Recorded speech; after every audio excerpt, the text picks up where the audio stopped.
Students, आज की हमारी वर्कशीट है वर्कशीट नंबर 9 और क्लास 8।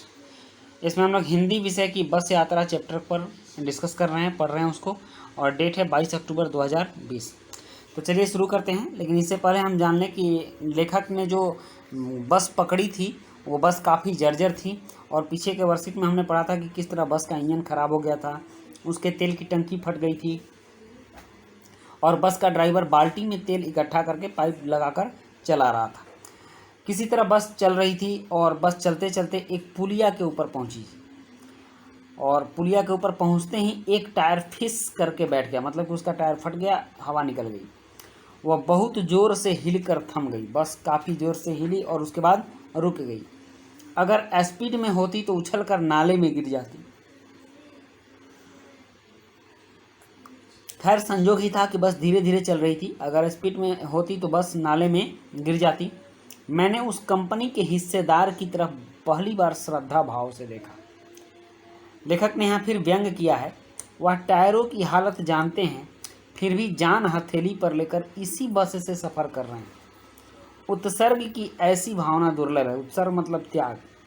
कह रहे हैं कि कंपनी का जो बस कंपनी का जो मालिक है, हिस्सेदार है, वो जानता है कि बस कैसी है, बस के टायर कैसे हैं, फिर भी इसी बस से यात्रा कर रहा है। उसको अपने जान का डर नहीं है। समझ रहा है कि मैं मर जाऊंगा, बस एक्सीडेंट कर जाएगी, लेकिन फिर भी इतना बड़ा त्याग।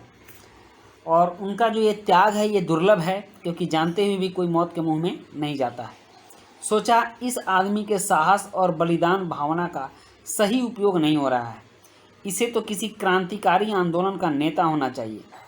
इस तरह से अगर प्राण देना ही है तो किसी आंदोलन में प्राण दे, अमर हो जाएगा।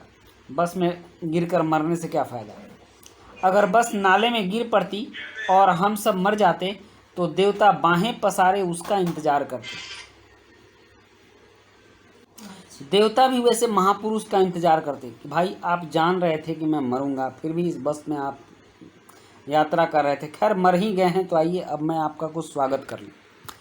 कहते वह महान आदमी आ रहा है जिसने एक टायर के लिए प्राण दे दिया। टायर नहीं बदला, भले प्राण दे दिया। मर गया पर टायर नहीं बदला। होते हैं ऐसे कुछ लोग हमारे समाज में।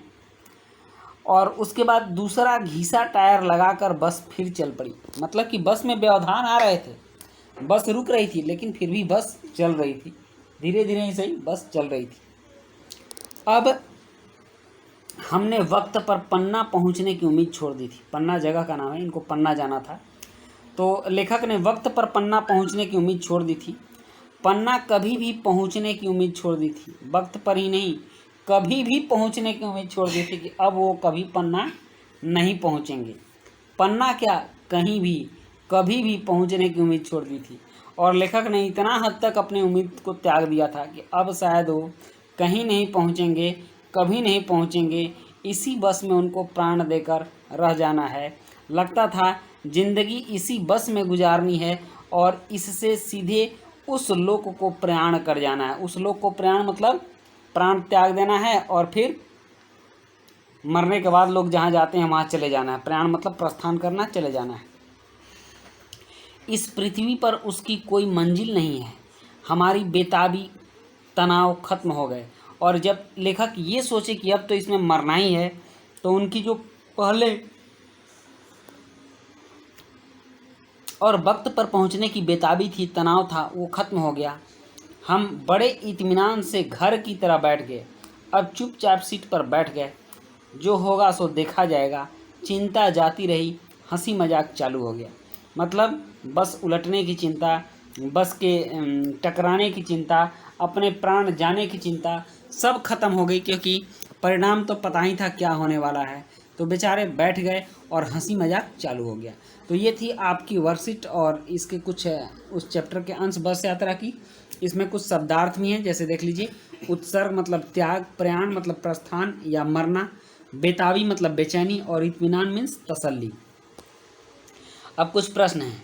यहाँ प्रश्न है, पहला प्रश्न है कि लेखक कंपनी के हिस्सेदार की किस उत्सर्ग की भावना को दुर्लभ कह रहे हैं। और दूसरा है, लेखक ने कभी भी कहीं भी पहुँचने की उम्मीद क्यों छोड़ दी थी, सोच कर बताइए। तीसरा प्रश्न है, पूरे पाठ में आपको सबसे अच्छा अंश कौन सा लगा और क्यों। चौथा प्रश्न है, यदि आप लेखक के साथ उस बस में यात्रा कर रहे होते तो आपका अनुभव क्या होता? कल्पना कर अपने अनुभव को लिखिए। और पांचवा प्रश्न है गतिविधि। क्या आपके साथ कभी ऐसा हुआ है जब आपने किसी डर की चिंता छोड़ दी हो और आप निश्चिंत हो गए हों? उस अनुभव को लिखिए। आप उस घटना को याद करने में अपने घर के सदस्यों की सहायता ले सकते हैं। तो चलो बच्चों, अब हम लोग भी आंसर लिखते हैं। पहला प्रश्न, लेखक कंपनी के हिस्सेदार की किस उत्सर्ग की भावना को दुर्लभ कह रहे हैं? उत्तर है, यह जानते हुए भी कि इस बस से यात्रा करना खतरनाक है, फिर भी बस के हिस्सेदार उस बस से यात्रा कर रहे हैं। उनके इसी उत्सर्ग की भावना को, उत्सर्ग मतलब त्याग की भावना को लेखक दुर्लभ कर रहे हैं। और दूसरा प्रश्न है, लेखक ने कभी भी कहीं भी पहुंचने की उम्मीद क्यों छोड़ दी थी?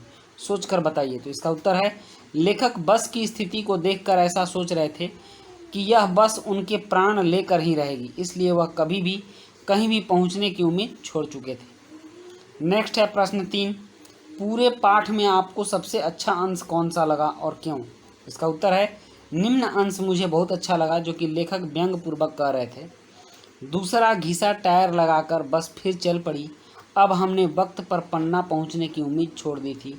पन्ना कभी भी पहुंचने की उम्मीद छोड़ दी थी। पन्ना क्या, कहीं भी कभी भी पहुंचने की उम्मीद छोड़ दी थी।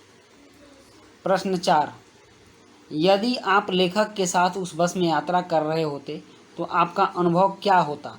कल्पना कर अपने अनुभव को लिखिए। तो इसका उत्तर है, यदि मैं लेखक के साथ उस बस में यात्रा कर रहा होता तो मुझे भी डर का अनुभव होता। पता नहीं कब एक्सीडेंट कर जाए और मैं घर पहुंचूंगा या नहीं। पांचवा प्रश्न, यह एक गतिविधि है और आप लोग अपने मन से भी इसको लिख सकते हैं, लेकिन मैंने लिखा है गतिविधि है। क्या आपके साथ कभी ऐसा हुआ है जब आपने किसी डर की चिंता छोड़ दी हो, आप निश्चिंत हो गए हों? उस अनुभव को लिखिए। आप उस घटना को याद करने में अपने घर के सदस्यों की सहायता ले सकते हैं। तो इसका उत्तर है, एक बार मैं अपने घर के नज़दीक के बस स्टैंड, जो कि घर से लगभग 3 किलोमीटर दूर होगा, वहाँ रात को 11 बजे बस से उतरा। कोई सवारी नहीं मिल रही थी, जैसे रिक्शा, ऑटो वगैरह। तो मैंने पैदल ही जाने का निश्चय किया, जबकि रास्ते में डर भी लग रहा था। फिर सोचा, चलो अब जो हो, घर तो जाना ही है। मैंने डर की चिंता छोड़ दी और धीरे धीरे चलते चलते अपने घर पहुंच गया। तो बच्चों, ये थी आपकी वर्कशीट नंबर 9 और आपने बहुत अच्छे ढंग से लास्ट तक वर्कशीट देखा। इसके लिए आपको बहुत बहुत धन्यवाद। मिलते हैं हम लोग नेक्स्ट वर्कशीट में।